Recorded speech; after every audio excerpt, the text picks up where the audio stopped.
एक गांव है, कौन सा गांव है? नौशहर फिरोज। नौशहरो फिरोज। वहां पे 3 घरों में आग लगी हुई है। हाँ हाँ हाँ। सही है।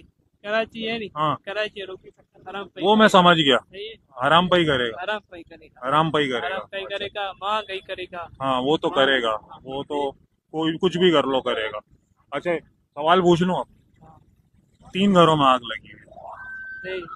नहीं, सही। नहीं लगी हुई। सही। बाहर आएगा। हाँ बाहर महंगाई करेगा, ये हाँ। फ्लैट वगैरह पे इसके ये नहीं, महंगाई ये करेगा, महंगाई करेगा। टैक्स लग गया, टैक्स कि हराम पाई कराची हराम करेगा। पाई करेगा। हाँ हाँ। अब सवाल कर लो। हाँ। 3 घरों में आग लगी है। पूछूं? हाँ, 3 घर हैं, तीनों में आग लगी है। क्या हुआ? ये अभी हाँ, इसे ठीक है। हराम पाई करेगा और जुल्म करेगा के लिए। हर हर से जुल्म करेगा ना। हाँ हाँ। हर से करो। हर चीज जुल्म करेगा। जुल्म करेगा। अच्छा। हाँ।